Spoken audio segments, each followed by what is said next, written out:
montagne dans l'attente de l'apparition du dragon noir. Puis il voit une lumière dans le ciel et tire un coup au hasard en direction du son. Puis il entend un cri de douleur et se réjouit pensant à...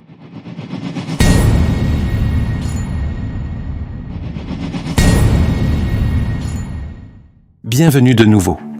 Le film commence par un garçon nommé Hiccup, qui nous parle de l'île où il vit et dit qu'elle s'appelle l'île de Burke. Et il nous informe aussi que tous les habitants de l'île sont des guerriers vikings, mais que la vie là-bas n'est pas facile, car les habitants ont un très grand problème, puisqu'à chaque période, les dragons les attaquent et volent les moutons qu'ils élèvent, et les mangent, et même mettent le feu à l'île et brûlent les maisons. Hiccup explique que les habitants de l'île sont bien entraînés pour combattre les dragons, mais que ces derniers les battent toujours finalement, et s'emparent des moutons et s'en vont. Et nous voyons Hiccup caché dans une cabane, essayant d'en sortir pendant l'attaque des dragons sur l'île. Et soudain, Hiccup trouve un dragon devant lui, qui crache du feu, tandis que le ciel est rempli de dragons de toute taille et forme. Puis Hiccup court au milieu de ce chaos pour tenter de sauver sa peau. Hiccup nous dit que les gens ont installé des pièges et construit des défenses contre les dragons, mais qu'ils échouent là toujours, et que les dragons reviennent attaquer plus violemment qu'auparavant. Hiccup est sur le point d'être touché par une boule de feu, quand son père Stoïque apparaît à la dernière seconde et le sauve. Stoïque est le chef de l'île et le seul capable de combattre les dragons, parce qu'il est doté de force et de courage, et il existe même une histoire racontant que Stoïque a coupé la tête d'un dragon quand Hiccup était petit. Pendant que la bataille se poursuit, Hiccup se précipite vers l'atelier d'un forgeron nommé Gobber et essaie d'utiliser son invention qui avait la forme d'un canon lançant un filet spécialement conçu pour faire tomber les dragons. Mais Gobber refuse et ordonne à Hiccup de retourner à son travail. Hiccup observe alors un groupe d'adolescents de son âge combattant les dragons, sous la conduite d'une fille courageuse nommée Astrid, dont il est amoureux. Mais quand elle le voit la fixer, elle crie et lui demande de détourner le regard. Hiccup est triste et retourne à son travail déterminé à tuer un dragon un jour, afin de devenir un combattant courageux comme les autres habitants de l'île. Et peu de temps après, Hiccup entend que le dragon noir est arrivé, et il demande à Gobber à son sujet. Gobber lui dit que c'est le type de dragon le plus dangereux, et que personne ne l'a jamais vu en raison de sa vitesse incroyable, et que tous ceux qui l'ont aperçu sont morts. Mais Hiccup assure à Gobber qu'il peut capturer le dragon noir avec son arme, et Gobber se moque de lui. Hiccup profite du chaos de la bataille et se faufile avec son canon jusqu'au sommet d'une montagne dans l'attente de l'apparition du dragon noir. Puis il voit une lumière dans le ciel et tire un coup au hasard en direction du son. Puis il entend un cri de douleur et se réjouit pensant avoir atteint le dragon noir. Mais un dragon effrayant apparaît devant lui, le pourchasse et lui lance du feu. Alors Hiccup s'enfuit à travers l'île, et à la dernière seconde, son père Stoïque le sauve et oblige le dragon à fuir.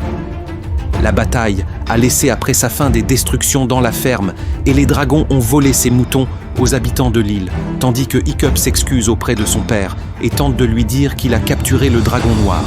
Mais Stoïque ne croit pas ses paroles et se fâche contre lui, lui rappelant qu'il les met toujours dans des ennuis chaque fois qu'il participe au combat contre les dragons, et que la perte des moutons affectera leur réserve de nourriture. Mais Hiccup insiste sur le fait qu'il veut combattre lui aussi. Alors Stoïque lui répond qu'il peut être n'importe quoi, sauf un guerrier, et le garçon est attristé et quitte son père. Gobber accompagne Hiccup chez lui pour le réconforter, et Hiccup se plaint que son père ne lui donne aucune chance de se battre à ses côtés. Mais Gobber le rassure en disant que Stoïque craint pour lui. Et après le départ de Gobber, Hiccup se glisse dans la forêt pour vérifier s'il a vraiment capturé le dragon noir. Et le jour suivant, Stoïque tient une réunion avec les guerriers et leur explique que les dragons les attaquent parce qu'ils ont un nid près de l'île, et que s'ils le détruisent, les dragons ne les attaqueront plus jamais. Les hommes acceptent et ils chargent Gobber d'entraîner les adolescents, mais Gobber demande à Stoïque d'inclure Hiccup dans l'entraînement. Stoïque lui rappelle que son fils pense d'une manière différente, comme sa mère défunte. Et pendant ce temps, Hiccup marche dans la forêt espérant trouver le dragon noir, et il est surpris par un arbre brisé, à côté duquel se trouve le dragon, attaché par les cordes qu'il lui a lancées et souffrant de graves blessures.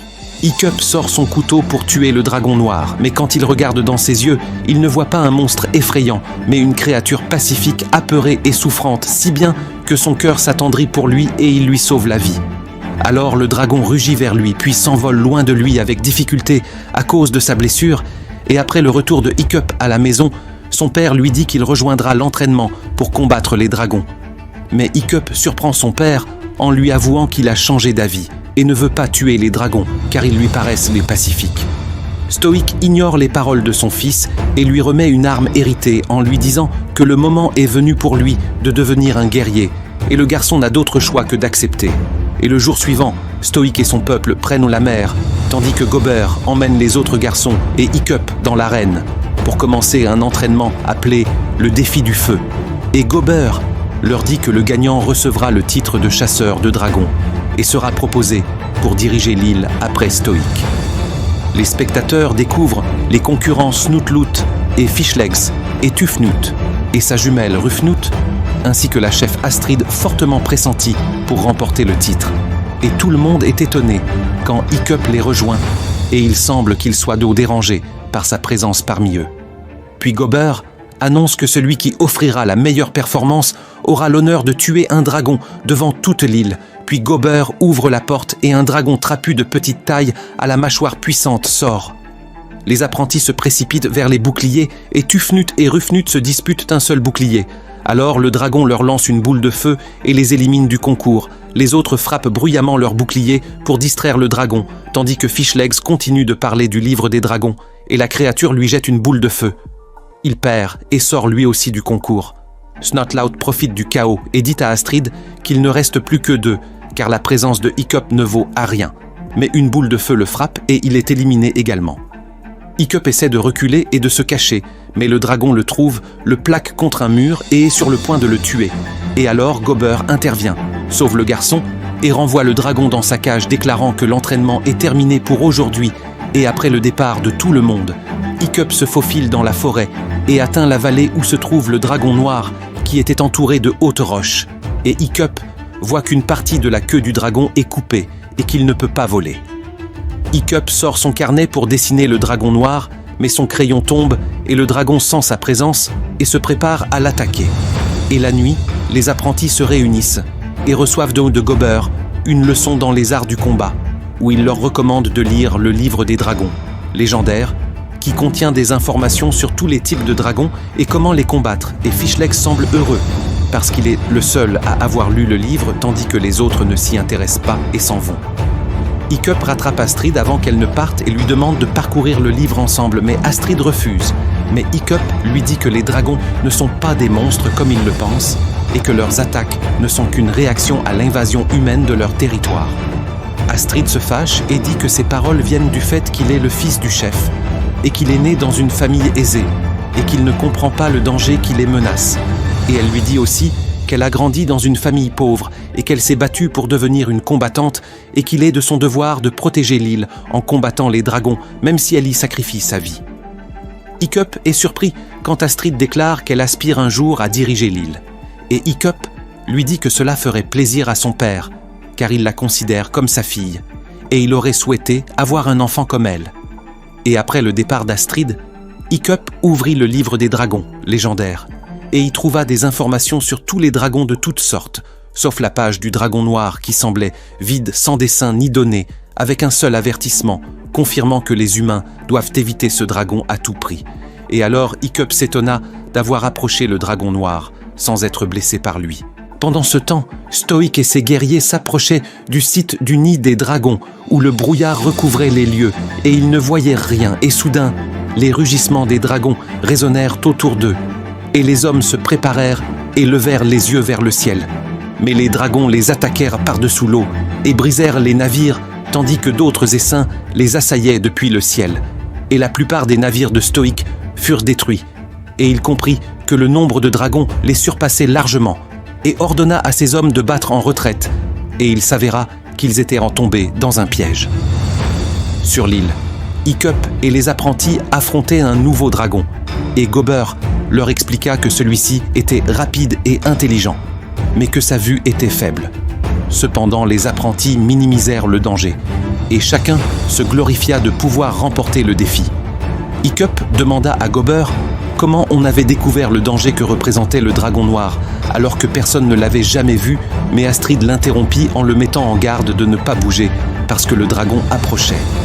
Astrid réussit à toucher le dragon et le renvoya dans sa cage, puis elle refusa de fêter cela et réprimanda ses camarades en leur assurant que la guerre contre les dragons était imminente et qu'ils devaient par là bien se préparer. Et, après la fin du défi, Hiccup se rendit dans la vallée en portant un poisson destiné au dragon noir qui poussa un cri de peur et fixa le couteau dans la main de Hiccup qui le posa à terre, puis recula pour prouver au dragon qu'il ne voulait pas le blesser. Le dragon s'approcha du poisson et le mangea, et Hiccup remarqua que ses dents n'étaient pas aussi tranchantes que celles des autres dragons, et il lui choisit le nom de Croque-Mou, qui recracha la moitié du poisson et la tendit à Hiccup, qui comprit que le dragon commençait à lui faire confiance et mangea le poisson, puis le dragon fit un petit sourire qui réjouit Hiccup, et il tenta de le toucher, mais Croque-Mou recula nerveusement. Alors Hiccup détourna le regard, et à cet instant, le dragon accepta qu'il le touche. Hiccup retourna à l'atelier et mit à profit ses talents de forgeron pour fabriquer une nageoire en cuir destinée à la queue manquante de Croque-Mou. Et le lendemain, Hiccup revint avec la nageoire et une grande quantité de poissons, et il remarqua la peur de Croque-Mou devant un poisson-serpent, et il l'écarta, puis, lorsque le dragon commença à manger, Hiccup fixa la nageoire à sa queue, et Croque-Mou s'envola soudain. Hiccup dut s'agripper à lui, puis ils tombèrent ensemble dans le lac. Sur le terrain d'entraînement, Hiccup affronta un dragon à 2 têtes, dont l'une expulsait du gaz et l'autre des étincelles, et il créa un épais nuage. Puis Hiccup se sentit faible, mais il prit le contrôle du dragon et le ramena dans sa cage grâce au poisson-serpent qu'il dissimulait sous ses vêtements, après avoir compris que les dragons en avaient en peur. Comme Croque-Mou, les apprentis et Gobber furent stupéfaits et lui demandèrent son secret, mais Hiccup ne répondit pas et il retourna à l'atelier, où il fabriqua une ceinture articulée qui lui permettait de contrôler la nageoire de Croque-Mou pendant le vol. Le lendemain, Hiccup testa la ceinture sur Croque-Mou, et ce fut un succès. Mais le dragon se mit à éternuer et s'agita à cause d'une fleur particulière présente sur le site. Hiccup comprit que les dragons détestèrent cette fleur, et il en prit une, puis, lors du défi suivant, il utilisa la fleur contre le dragon attaquant, et celui-ci commença à tousser, et ses éternuements s'intensifièrent. Et il continua à voir Croque-Mou et à jouer avec lui, et lorsqu'il plaça sa main sous son cou, il découvrit que le dragon s'endormait immédiatement, et il employa cette astuce sur le terrain d'entraînement. Tout ce que faisait Hiccup devint le sujet de conversation de tous les habitants de l'île, car Hiccup avait apprivoisé les dragons sans violence, et cela éveilla la curiosité d'Astrid qui se résolut à découvrir le secret. Stoïque revint avec sa flotte détruite, et il fut stupéfait de constater que son fils était devenu le meilleur combattant de dragons. Et lors d'un essai final de la ceinture, Croque-Mou monta très haut au milieu d'une tempête soudaine, et Hiccup glissa, mais le dragon parvint à voler seul jusqu'à ce que Hiccup revienne et assure le contrôle avant la chute. Quand Hiccup rentra chez lui, il trouva son père qui l'attendait et qui lui exprima sa fierté et lui offrit le casque de sa mère et lui rappela qu'il devait absolument gagner le tournoi. Puis vint l'heure de l'épreuve finale entre Hiccup et Astrid, qui avait obtenu les meilleures notes, et Stoïque se plaça parmi le public pour encourager son fils. Astrid tenta de prendre le contrôle du dragon, mais Hiccup la devança et le projeta au sol, remporta le titre de champion et gagna l'admiration de tous. Hiccup alla rejoindre Croque-Mou pour jouer avec lui, mais Astrid le suivit et lui demanda qui le formait, et comment il avait acquis le secret de la maîtrise des dragons. Hiccup fut déstabilisé car il ne voulait pas qu'Astrid voie le dragon noir, mais Croque-Mou apparut soudain et se précipita vers elle. Astrid prit peur et sortit son arme, mais Hiccup s'interposa en lui assurant que le dragon était son ami, et il rassura Croque-Mou en lui disant qu'Astrid ne lui ferait aucun mal. Astrid ne comprenait pas ce qu'elle voyait et courut vers la forêt pour prévenir les habitants de l'île, mais Hiccup et Croque-Mou la devancèrent. Le dragon la souleva et prit son envol au loin, puis il la déposa au bord d'une haute falaise. Astrid eut peur et demanda à Hiccup de la sauver, et elle lui promit de ne pas trahir son secret. Alors Hiccup la prit sur le dos de Croque-Mou, et ils partirent pour un voyage dans le ciel, et Astrid se délecta de la vue du monde depuis les hauteurs jusqu'à la tombée de la nuit. Croque-Mou changea brusquement de trajectoire et suivit des essaims de dragons jusqu'à un lieu précis où ils pénétrèrent tous dans une caverne abritant un gigantesque volcan. Hiccup comprit que c'était le nid que cherchait son père, Stoïque. Et lui et Astrid virent les dragons jeter des moutons dans la bouche du volcan. Un énorme dragon rouge terrifiant en sortit. Il avait faim parce que les moutons ne lui suffisaient pas et il se mit à dévorer les dragons qui n'avaient pas réussi à rapporter de nourriture. Hiccup et Astrid comprirent que ce dragon terrifiant était le roi des dragons qui obligeait les plus faibles à attaquer l'île. Et le jour suivant, l'arène de combat se remplit de foules qui scandaient là le nom de Hiccup, qu'il considérait comme le nouveau chasseur de dragons, tandis que son père Stoïque se tenait devant tout le monde en déclarant que le moment était venu pour Hiccup de prouver qu'il était l'un d'entre eux. Hiccup se tint alors à l'écart avec Astrid, qui lui assura qu'elle serait à ses côtés et le soutiendrait. Les portes s'ouvrirent et Hiccup entra dans l'arène de combat portant un bouclier et un petit couteau, et un dragon terrifiant fut lâché contre lui. Alors il tenta de fuir, mais les chaînes l'en empêchèrent, et la colère du dragon grandit, et il fondit sur Hiccup, tandis que les habitants attendèrent de voir ce que ferait Hiccup, qui les surprit lorsqu'il jeta le bouclier et le couteau, et retira son casque, et adressa la parole au dragon pour lui dire qu'il ne voulait pas lui faire de mal. Et Stoïque se mit en colère et cria, demandant à son fils de mettre fin au combat immédiatement. Alors le dragon s'affola de nouveau et revint à sa fureur, prêt à tuer Hiccup. Le dragon Croque-Mou entendit le rugissement du monstre et sentit un danger s'approcher de son ami Hiccup. Et il bondit pour le sauver, tandis qu'Astrid courait vers l'arène afin de distraire le dragon qui tenait Hiccup encerclé et était sur le point de l'achever jusqu'à ce que Croque-Mou apparaisse, le défende et force le dragon à reculer. Les villageois furent stupéfaits après avoir vu Croque-Mou, et les guerriers s'empressèrent de l'entraver, mais Hiccup tenta de le protéger. Pourtant son père le mit en garde de ne pas bouger. Puis Croque-Mou regarda Hiccup avec un reproche qui fit monter ses larmes. Hiccup rentra à la maison avec son père qui était en colère contre lui. Mais Hiccup essaya de le convaincre que les dragons étaient forcés d'attaquer les moutons des habitants parce qu'un dragon terrifiant vivait dans leur nid. Stoïque ne crut pas son fils, mais conclut de ses paroles qu'il connaissait l'emplacement du nid des dragons. Alors il partit et ordonna à ses hommes de se préparer, et il emmena le dragon Croque-Mou pour les guider jusque-là où les dragons vivent. Et Croque-Mou fut traîné enchaîné jusqu'à l'un des navires, tandis que Hiccup les observait de loin, mécontent de ce qui se passait. Puis il alla voir Astrid pour se plaindre de ce qui était arrivé, et il lui dit qu'il aurait dû tuer Croque-Mou la première fois qu'il l'avait vu. Astrid lui assura que n'importe qui d'autre aurait tué Croque-Mou. Mais Hiccup s'était distingué en apprivoisant le dragon et en volant dans le ciel avec lui. Et il était le plus intelligent et le seul capable de sauver Croque-Mou et leur peuple du gigantesque dragon. Cependant, le problème était qu'il n'avait pas de vaisseau pour rejoindre Stoïque et ses hommes. Alors, Hiccup lui proposa une idée, et la nuit, Hiccup rassembla ses compagnons sur la place et proclama que l'avenir de l'île était entre leurs mains et qu'ils devaient en faire preuve de courage et ne pas craindre les dragons. Hiccup libéra tous les dragons captifs et aida chacun de ses amis à se rapprocher de chacun d'eux. Puis ils les enfourchèrent donc tous et s'élancèrent dans le ciel. Et pendant ce temps, Stoïque arriva à l'emplacement du nid des dragons. Mais ces derniers décidèrent de ne pas les attaquer à cause de la présence de Croque-Mou avec eux. Puis Stoïque ordonna de bombarder la caverne et une immense brèche s'ouvrit d'où déferlèrent d'innombrables essaims de dragons qui s'enfuirent au lieu de se battre, et les guerriers crurent qu'ils avaient gagné. Stoïque sentit la terre trembler et un gigantesque dragon rouge émergea plus grand que tout ce qu'ils avaient vu auparavant.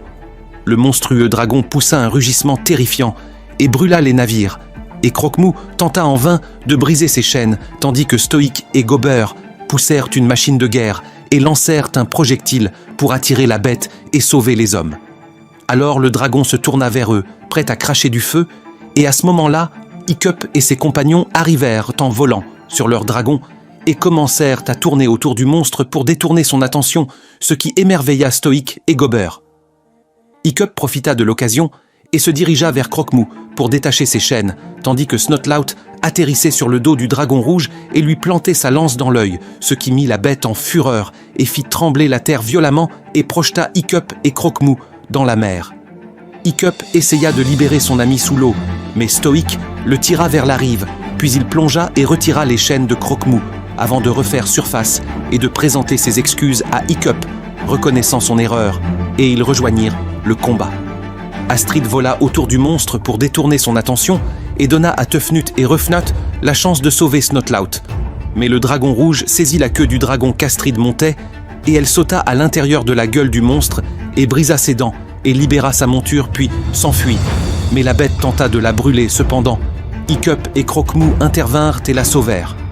Puis ils s'attaquèrent ensemble au dragon rouge et Croque-Mou arrosa ses ailes de boules de feu pour l'affaiblir. Le monstre leur lança une gerbe de flammes qui toucha la queue de Croque-Mou.